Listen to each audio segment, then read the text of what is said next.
Hello, welcome to this Candidates Forum for the 10th Assembly District of the State of California, sponsored by the League of Women Voters of Marin County. I am Lori Nardone of the League of Women Voters, and I will be your moderator. With me as timekeeper is League member Nancy Bell. The two candidates here with us are running for one seat for the 10th Assembly District of the State of California. They are Marc Levine, the incumbent, and Dan Monte, a retired general contractor. Thank you both of you for being here. We're going to start with each candidate making a 3-minute opening statement, and we'll begin with Marc Levine. Thank you very much, Lori, and thank you to the League of Women Voters for hosting this forum. It is an honor to appear here today at the Community Media Center of Marin. It is also amazing that 6 years have passed since I was first elected to the State Assembly.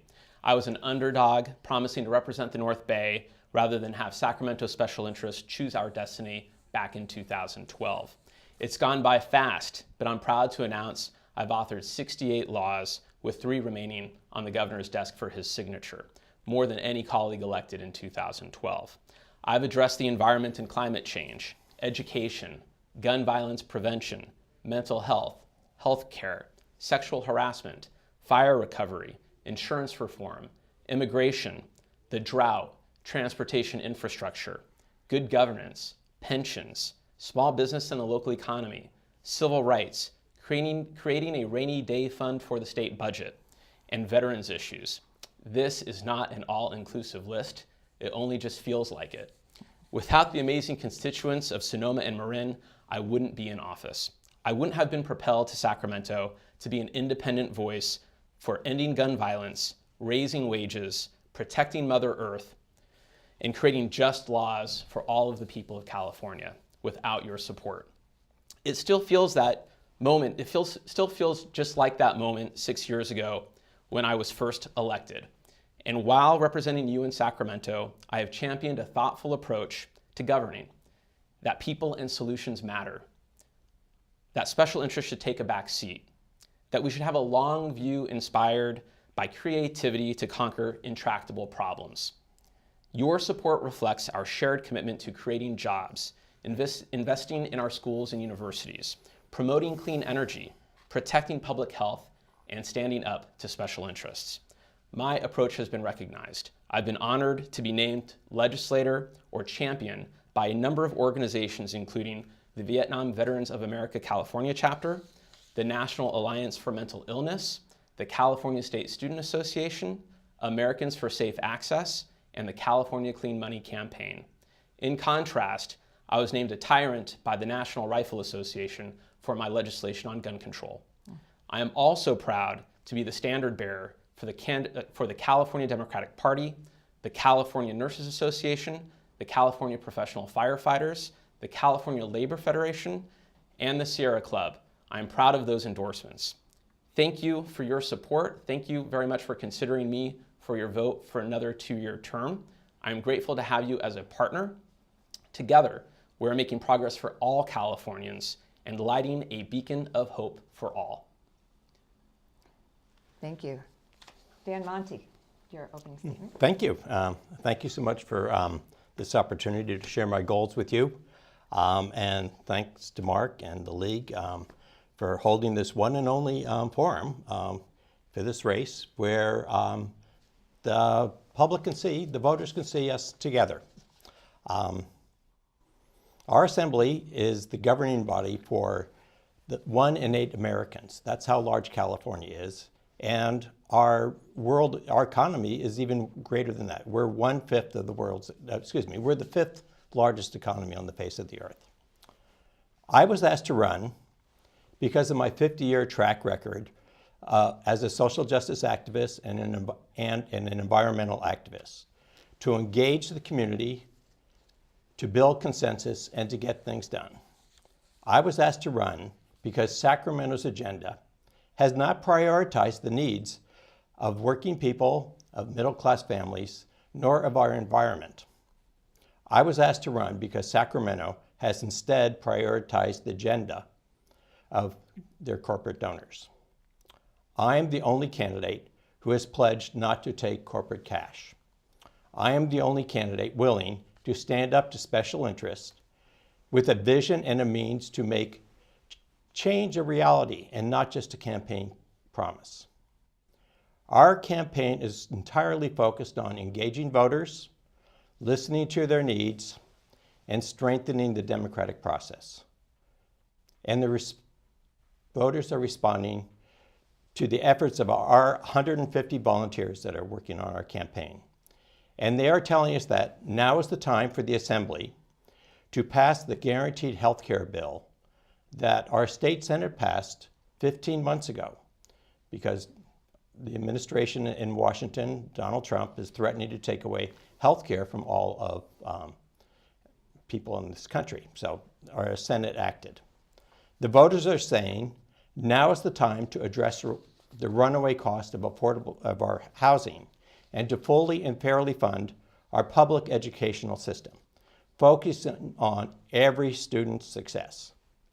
This month, I marched with tens of thousands of people in San Francisco, demanding that our leaders reject the millions of fossil fuel dollars and address our worsening environmental conditions, which are exacerbating our state's vulnerability to wildfires and sea level rise. I am the only candidate who's pledged not to take those fossil fuel dollars. Now is the time for our government to work for the people and the planet. Thank you. Thank you.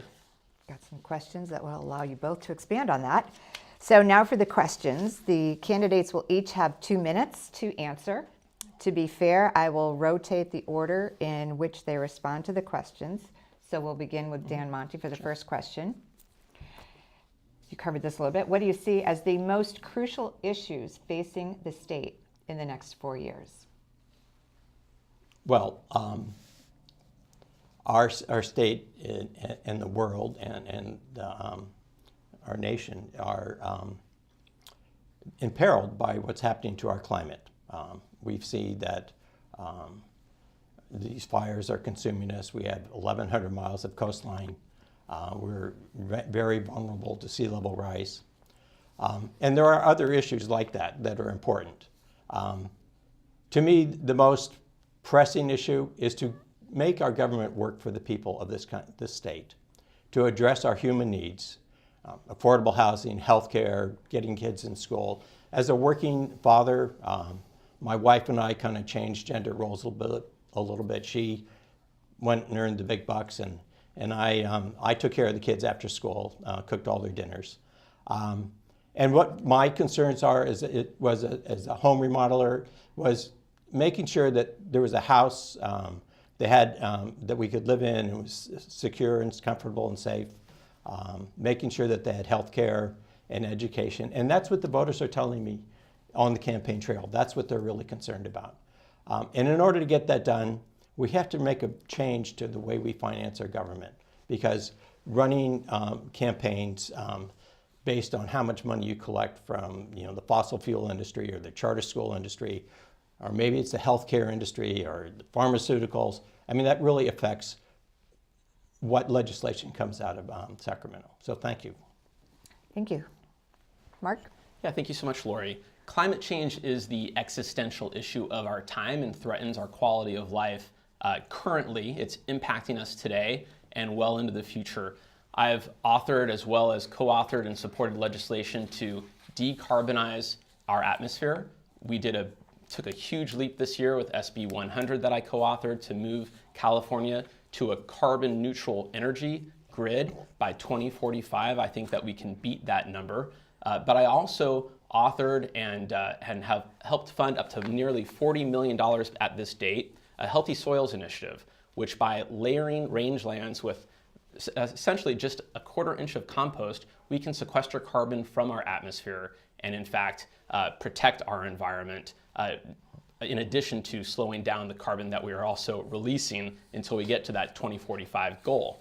The other issue that's affecting us and is really weighing on me is how we budget for the state of California, the state's finances and our economy. In 2014, the legislature passed and voters approved Prop 2, the Rainy Day Fund. We have now put nearly $13 billion aside into that rainy day fund. So when the next recession hits, it means that the cuts that were made that deeply hurt so many social services and our education budget during the Great Recession may not have to be quite as deep, or if it is a shallow recession, perhaps it can save us from those painful cuts as well, saving a lot of the social services and education programs that we care so much about. And that's the long-term outlook that we need in the legislature, which is how do we both protect against the threat of climate change, but also how do we fund the services that we need and that our citizens and residents deserve to have in our state? Thank you. I know that was a broad question, so we'll start to narrow it down now. So Mark, we'll start with you for this one. What do you propose to do about income inequality in our state? So income inequality is an issue that is perplexing, and it's perplexing for all of California, but also for the North Bay. And we can see the impacts of that in any number of data points that we have.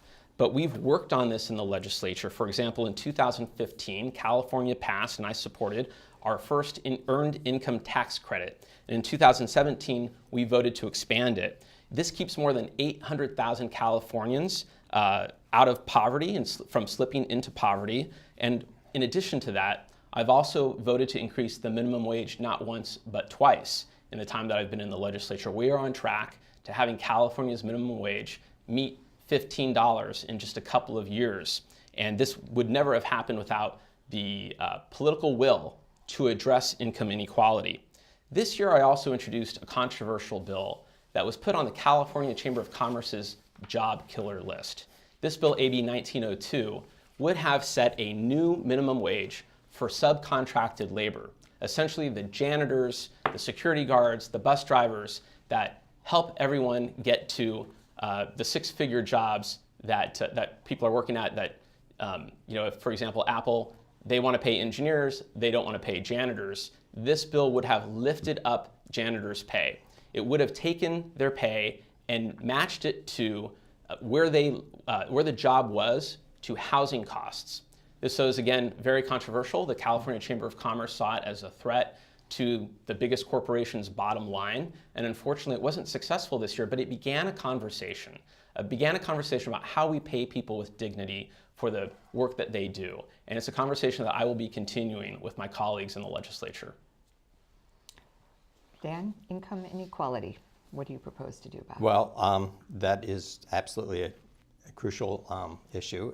Ever since 2011, when the Occupy movement ignited, created the phrase, the 1%, the 99%, income inequality has become a campaign issue. And really what we need to do is create a system where all working people, whether they're in a union or not, have some basic rights when they go to work. And they should have a minimum wage that is a living wage. Right now, California's minimum wage is $11 an hour.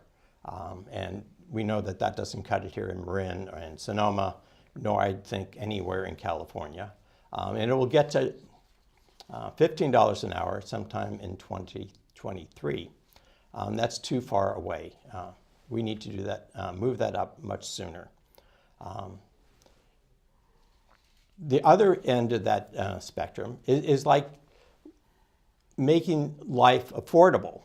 So creating affordable housing for people, creating affordable health care for people, giving them security that they'll know that their children can go to school and have a good school to go to, and when they graduate, they'll be able to afford a college. So going for tuition-free college is the other way. You can look at just what we pay folks, but also what we ask people to pay. Right now, young people, millennials, are paid at a rate so much less because of inflation than we were back in the 60s and the 70s. So their housing costs have gone up, their school costs have gone up, their health care costs have gone up, and their wages have not gone up. So they're really strapped, as are many seniors who are on fixed incomes. Thank you. Okay. So, Dan, we'll go to you for this one. Regarding current campaign finance regulations, What do you see as the major issues there, and how would you approach making any changes? Well, thank you so much for that. This is the biggest rallying cry that I was surprised by how much our constituents feel about this. I was in a barbershop the other day. I'm getting a haircut, and the barber had a few minutes. He had about 10 minutes. He was doing this woman's hair. I guess it was more of a hair salon. And he said, well, I'll get you in 15 minutes. And then he asked me, he said, Dan, what's that office you're running for? And so I told him I'm running for state assembly. And he said, what's your big issues? And I said, well, I mentioned the list that I've mentioned often here. And then the woman that he was treating said, oh, you guys are all corrupt. You all take the money. You can't. I said, well, I'm not taking any of that money. And her response is, well, then I'll vote for you. What's your name? We do need to manage campaign finance reform. We need to publicly fund our elections.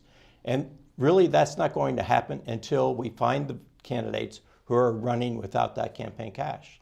Because that, whether you feel personally, if you take it, it's a corrosive to your vision or your values of what you're doing, or you just happen to think that people shouldn't have affordable housing or shouldn't have health care or should spend tens of thousands of dollars to go to school, regardless of what end of that is on, the campaign money flows to those who work for the corporate interest. And that's just not okay. We need to move human needs and people's interests into California by going for campaign finance reform. Thank you. Thank you. Marc. Thank you, Lori. I've worked long and hard on cleaning up the influence of special interests in our campaigns and in our policy making, and I'm very proud that I was a champion and given a champion award by the California Clean Money Campaign for my work, in particular for my authorship of the Disclose Act to get undisclosed money out of politics and campaigns. I also introduced legislation to stop what's called essentially money laundering, where special interests give unlimited donations to political parties, and then those political parties are then able to circumvent campaign contribution limits to candidates. That was blocked by the opposition of both special interests and the political parties themselves. But this year there was another bill, probably worse, that was introduced that would have given legislative leaders the ability to do that very same money laundering themselves, so that special interests could donate to their PACs, if you will, that could then be given in unlimited amounts with undisclosed donors directly to the candidates of their choosing. Fortunately, with a groundswell of grassroots support, we were able to stop that bill in its tracks. It would have been a very bad thing to have that type of money laundering put so close to lawmaking. And so we should do everything we can to blunt the force of special interests and, of course, remove the connection that is perceived, sometimes maybe it's reality, of those donations to the outcomes we see in public policy as well. Thank you. Okay, Marc, where do you stand on policies like rent control and just cause eviction? Just cause eviction. Sure. Well, those are very specific issues. Housing is a massive issue and a big crunch on California and its economy. And so those are two solutions geared towards perhaps making that easier. But let me tell you what we've done in the legislature. We've got two bonds on the ballot in November. Prop 1, the Housing Program and Veterans Loans Bond, $4 billion to help ease the housing crunch. We also have Prop 2. This is an innovative approach for mental health. It's $2 billion for housing for people in need of mental health services. This will help so many Californians. It's not enough money to solve the housing problem, but it's going to put money into that effort to make sure that there's housing for everyone and everyone who needs housing. Those solutions in particular, the rent control one, which is Prop 10, there are concerns by economists, and I actually agree with them, that when you put rent control onto housing, it actually stops the development of new housing. It's very difficult to purchase property, let's say in a place like the North Bay, and have that equal out if you're not able to have market-based rent. We also see in places that do have rent control in San Francisco where people live for decades in apartments because it doesn't make sense for them economically to move, even if they don't need the size of apartment that they have. So perhaps a family needs an apartment and can't afford one, and you have someone who already had raised their family still sitting in that rent-controlled apartment. And that's something that we need to weigh the benefits of these proposals and what those outcomes will really be. Most economists agree that we will not get more housing with that type of solution, which is what we need. Thank you. Dan, rent control and just cause eviction. Your thoughts? Thank you. Well, rent control is a major issue, and I sure hope everybody goes and votes for Proposition 10. Because what that does, it allows local communities, if they choose, if they feel it's necessary, to enact rent control. So that's number one. One of the heartening things that happens when you're campaigning and meeting hundreds of and thousands of people is that people, elder people, folks on fixed income, will come up and say, I live in an apartment, the rent's gone up last year, it's going to go up this year. If it goes up next year, I don't know what I'm going to do. The elderly are the fastest growing population in the homeless. And this is not okay. We need to, and prior to the recession, we're building a few 200,000 units of housing every year. And so now we have a crunch. We haven't been building that. So Proposition 10 will allow folks to live in their homes. When they passed the Costa-Hawkins Act back in 1995, they promised us a boom in rental. Well, housing has always been a little tight in California. Now we're in a crisis, and we've been in a crisis for 10 years. So we need to remove that rent control law, prohibition. Thank you. Thank you. Okay, let's move on to water. We have so many things in California. Okay, water will become a bigger issue in our state. What are your ideas for solving this problem between Northern and Southern California, for instance? Wow, yeah. And water is a major issue in California. Ever since the previous Governor Brown, and Pat Brown, helped the feds build that canal that took the water out of our delta down south. People have been fighting a tough battle over water. We also have a groundwater issue where our aquifers are being pumped dry, and so the state has passed a law. I think Marc was there when that law was passed, and it has done some things. So I'm not an expert when it comes to groundwater, but I do know that locally the Roner Park has some subsidence issues, and they have some problems with the controversy over building homes over the recharge basin. I know that Marin gets a lot of water from the Russian River, the Santa Rosa Basin, and that water actually comes before then from the Eel River through the Potter Valley, and that facility should go away. The Native Americans, the water protectors who were protesting the Dakota Access Pipeline, really said it very simply: water is life. Our watersheds provide the structure for our biodiversity. And that's just what's at stake here. We have to think beyond almonds and grapes. We need, and last year I organized a panel an expert panel that talked about protecting the freshwater flows into the San Francisco Bay Delta. Now they're in opposition to the idea that we need the twin tunnels to circumvent it. So, thank you. Thank you. Marc, your views on water? Yeah, thank you. Water is a fascinating issue. It's one that you can always be a student of. There's always more to learn. It also is not a partisan issue. Lori, as you mentioned, it's a regional issue in California. So Republicans and Democrats, they may agree or disagree, but it's really based on region where these issues come up and how we vote on them in the legislature. Just in the past 6 years, we've passed legislation that is so far-reaching. We haven't seen water legislation like this for almost a century.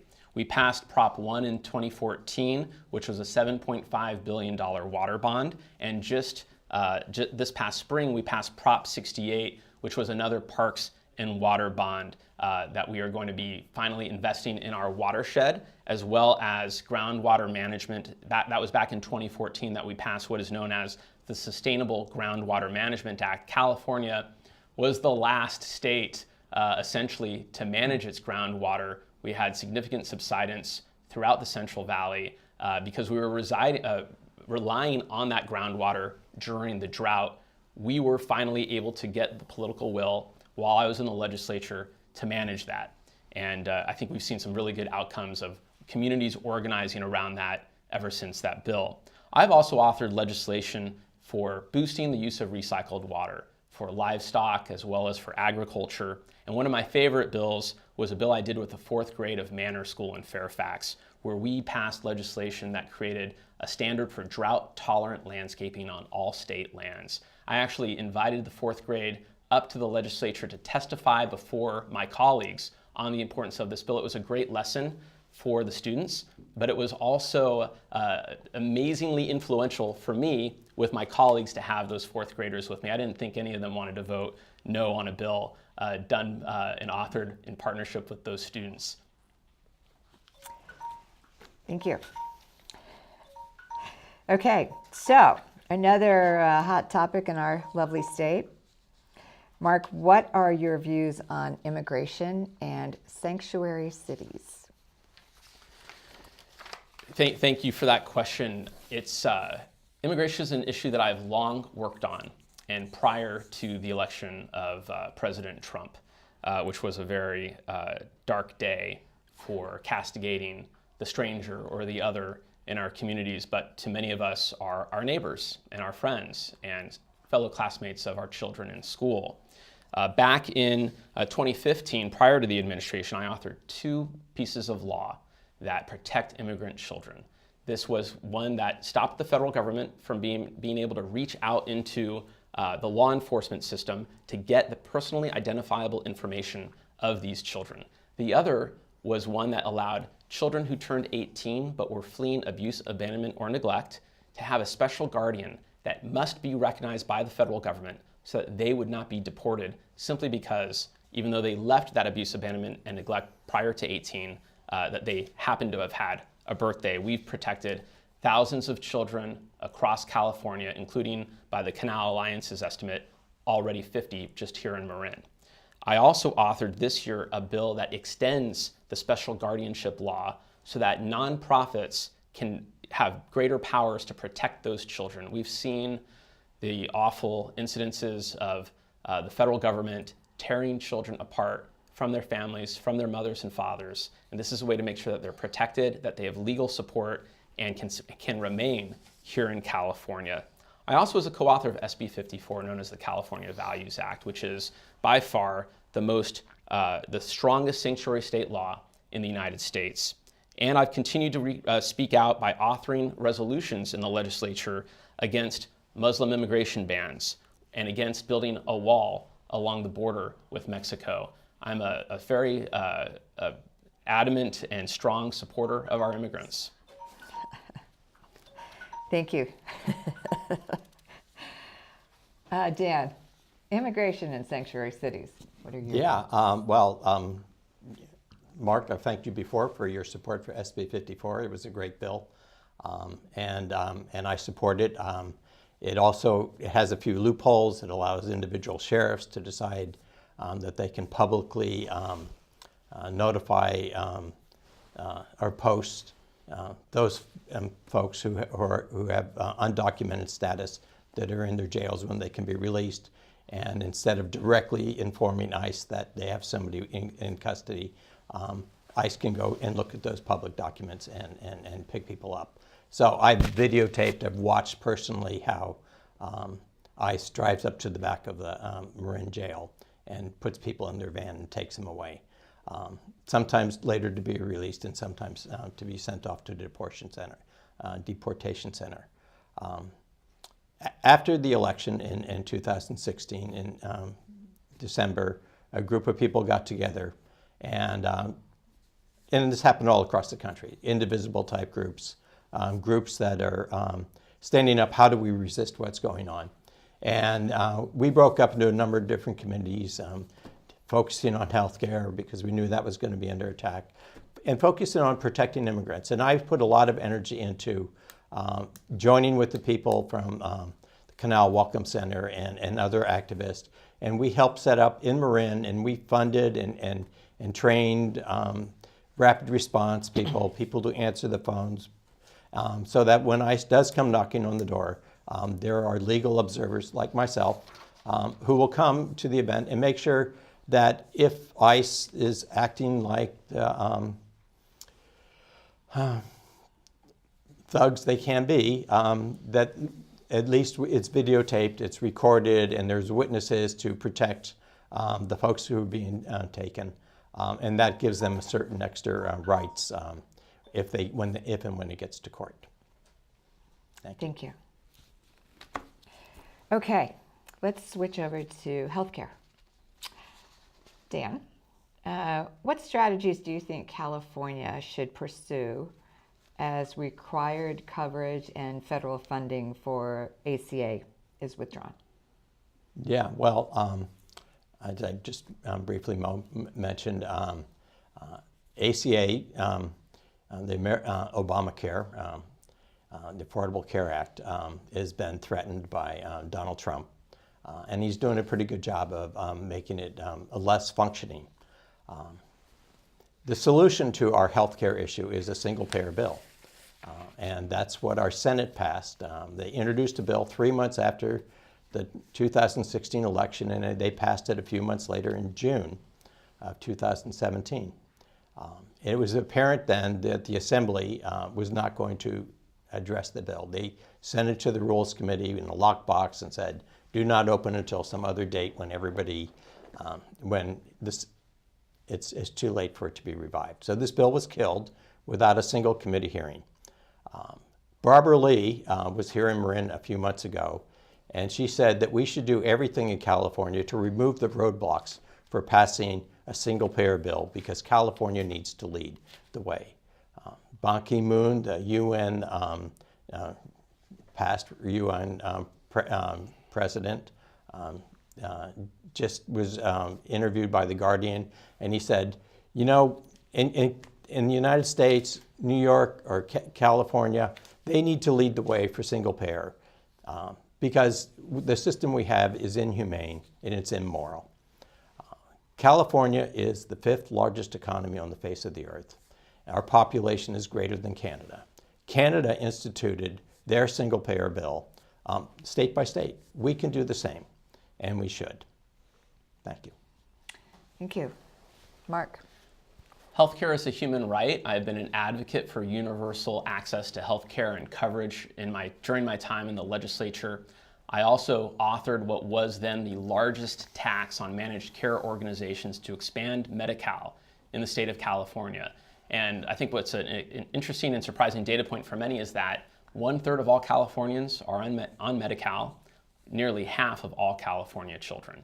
And Medi-Cal is essentially what would be our single payer in the state of California, but we also know that about 10% of all Medi-Cal users cost about 90% of Medi-Cal spending. And so we need to make sure that Medi-Cal works effectively so that the money that we're putting into that system gets us the healthcare outcomes that we want.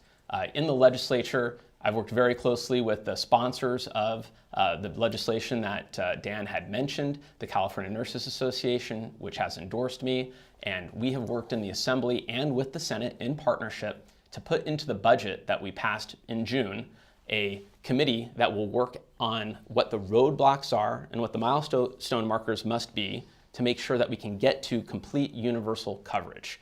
Which model of delivery that might be, whether it's Medi-Cal or single payer, or a model that's used by other countries around the world, is not determined yet. And in fact, that bill that would have pushed for single payer was actually withdrawn from consideration by the author, Senator Ricardo Lara, who is a good friend of mine.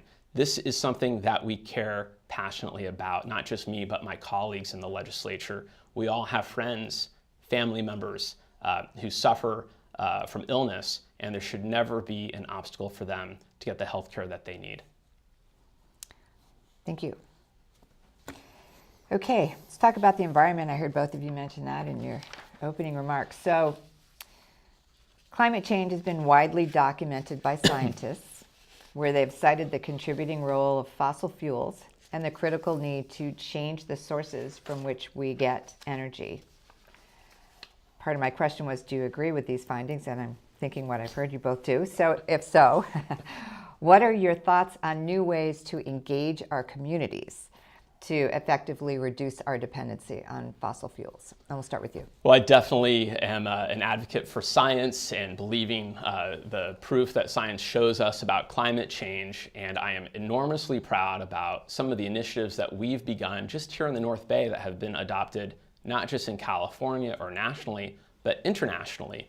We had mentioned earlier the passage of SB 100, a model to move us off of any carbon-emitting energy by 2045.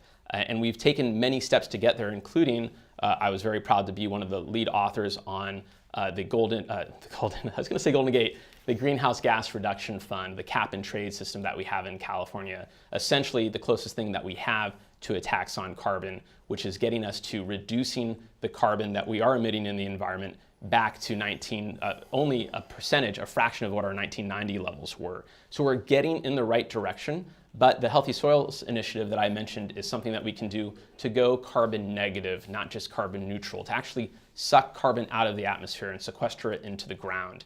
By partnering with agriculture, we've been able to do that. A lot of people think that there's a battle between those who farm and those who want to save the planet.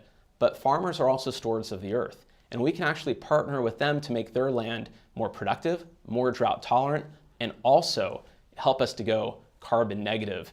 They've been great partners. When we had the Global Climate Summit that the governor invited to San Francisco, I was with people from around the world who came to the North Bay to meet with farmers and to see the innovative methods that we've been using, not just to use the Healthy Soils Initiative to go carbon negative, but also for methane capture in the North Bay's famed organic dairies. And I'm very proud of this work, and we've got a lot more that we can do, including in transportation, where I've authored legislation to provide more EV charging stations in new construction.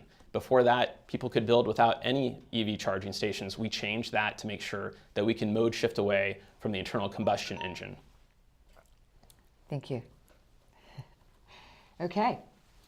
So, do you need me to repeat the question? Yes, please. Okay. So, climate change has been widely documented by scientists, and they've cited the contributing role of fossil fuels and the critical need to change the sources from which we get energy. So what are your thoughts on new ways to engage our communities to effectively reduce our dependency on fossil fuels? Well, that's a very good question, and thank you for it. I want folks to know that climate change is real, and I think we all know that. And you know, folks across the country know that also.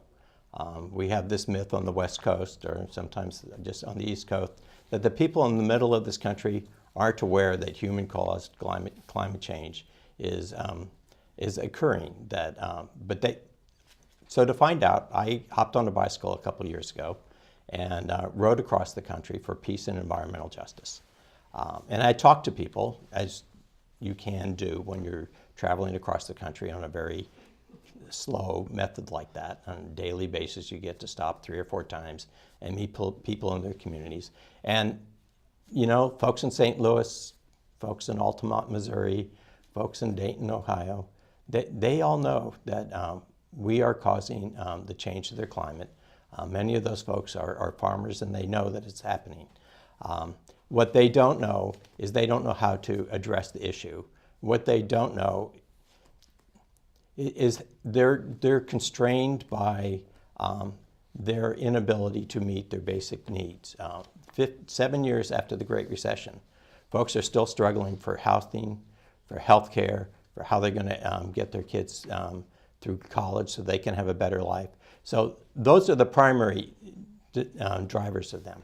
But what we can do is when we have a bill, when I was riding that bicycle across the country, our legislature was stripping out of SB 350 the demand that we reduce our petroleum use by 50%. That was taken out, And that was taken out because of the fossil fuel industry has spent hundreds of millions of dollars in Sacramento over the last few years. We have not been able to pass a fracking ban because of that money. So thank you. I'm running out of time here. How could you tell? Okay. How about, let's see, another easy little question here. What are your solutions, Dan, for road maintenance and transportation problems in general? Heavy sigh. Well, transportation problems in general, we need to move to an electrified system for long-term planning. I've lived in 6 of the 9 Bay Area counties over the course of my life. I've lived in and worked in or gone to school in. And the one thing that is common to them is that they build their highways on the bay shoreline. And when I rode my bicycle across the country, it was really clear that if you wanted the easy path, you follow the water because it's low-lying, you don't have all those hills in the way. But now with sea level rise, we have a real issue. We have to plan to raise those roadways. And we need to do that in a fashion so that when we plan to do that, we move away from the individual car and the petroleum industry, and we move towards an electrified and public use system. So.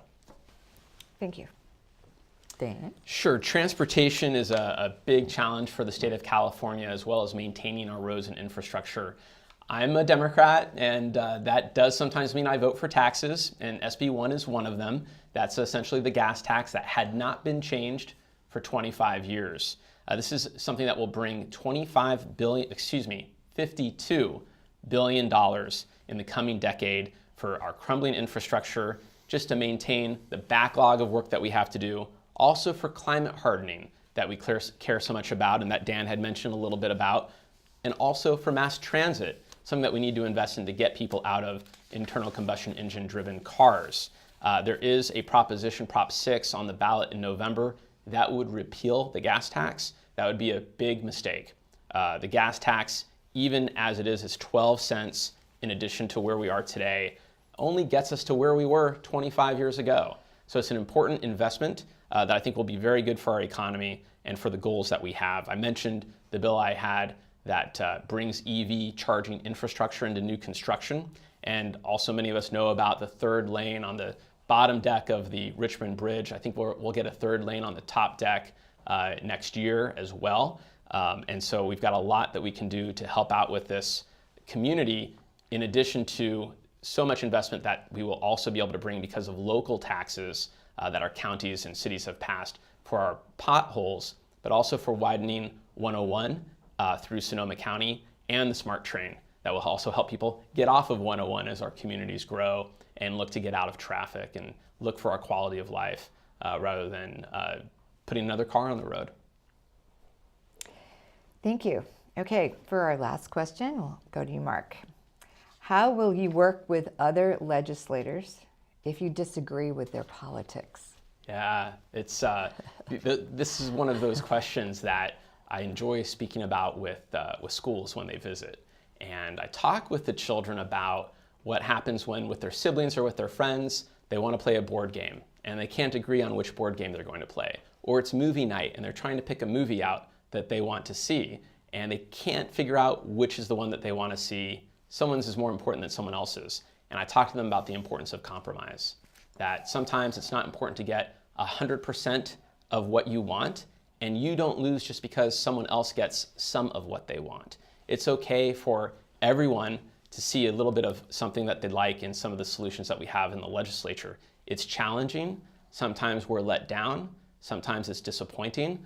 But we always have the next session or another bill to work on together to get to the goal that we have. And an example of this was 4 years ago, I had a bill on training mental health professionals to recognize suicidal ideation.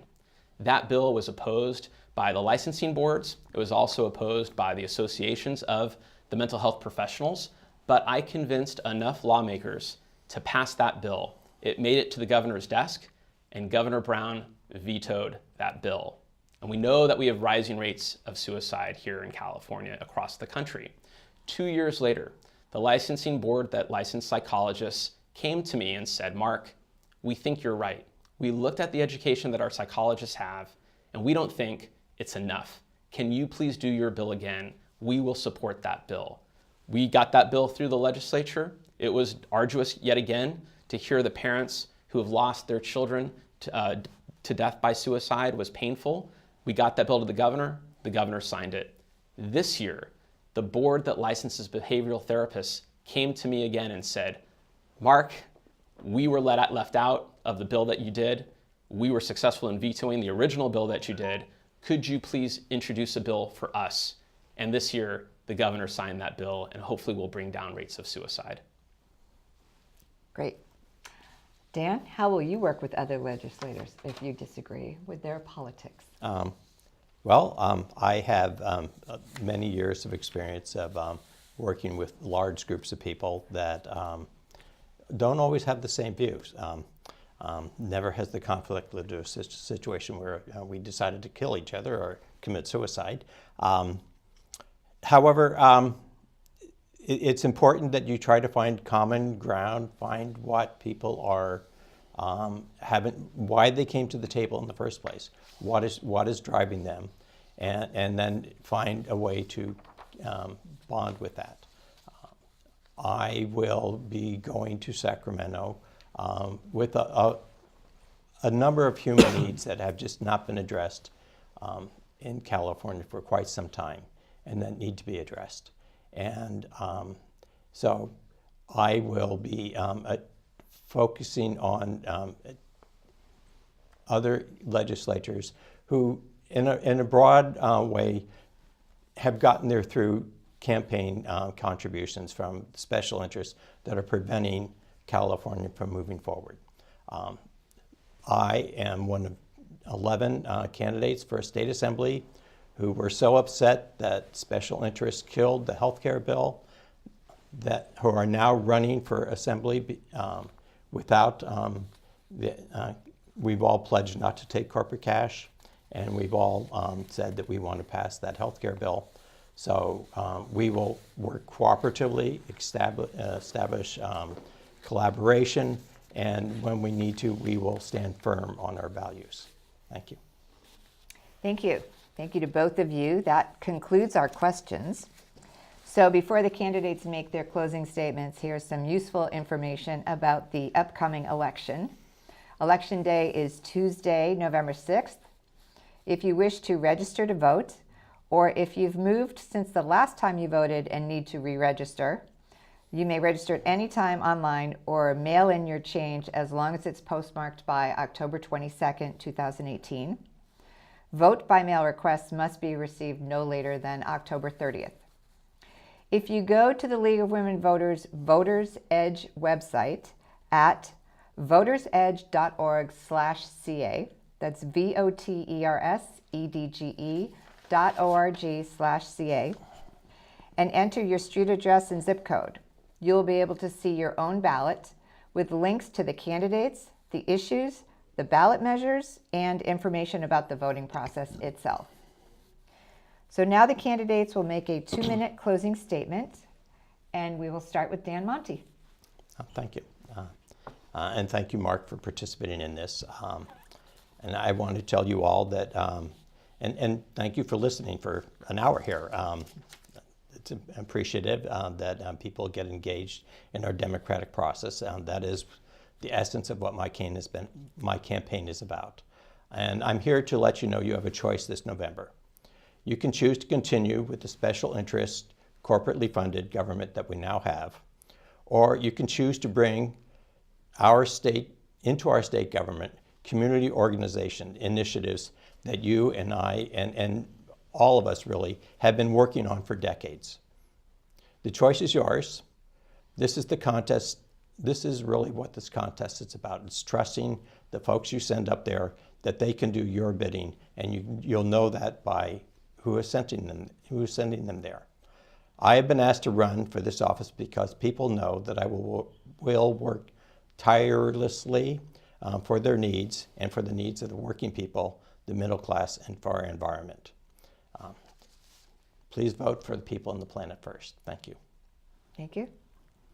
Marc? Thank you, Lori. Thank you to the League of Women Voters. Thank you again to CMCM for hosting. I also want to just address very quickly the North Bay fires that occurred a year ago, and I want to share with viewers how much time not only did I put into working on issues, but how much your local community leaders did and the entire North Bay delegation of lawmakers. We've worked diligently to make sure that we have a much stronger presence with fire preparedness and pre-positioning, as well as investing money in making sure that fuels that are out there are reduced over the next 4 years. We've been able to put a focus on this, including a select committee that I helped create and co-chair on natural disaster response, rebuilding, and recovery, that when Verizon was caught data throttling firefighters at the Mendocino Complex fire, I was able to call a hearing and have them reverse course and lift all speed caps on firefighters and first responders, not just here at the Mendocino Complex, but in the entire western United States, as well as first responders that were going to Hawaii to deal with a hurricane that was about to hit. So we've had a lot of success in bringing attention to this issue. It is unfortunate that it meant so many people suffered during those fires. Of course, on October 8th, many of us went to bed smelling smoke, but we also have friends and loved ones who fled their homes and lost everything, some even their lives, and we will continue to work on those issues. It's been amazing to represent the North Bay the past 6 years. It is, to me, a bit remarkable to think about the 6 to 8 laws that I've authored and still have bills on the governor's desk to sign that have been geared to help the North Bay community and all of California deal with the challenges we have. I'm proud of the endorsements I've received from the California Democratic Party, the California Nurses Association, the Sierra Club, the California Labor Federation, and the California Professional Firefighters. I ask for your vote, and I am grateful for your support. Thank you. This concludes our forum. Thank you to both of you for participating, to Nancy Bell for timekeeping, and to you for watching and voting.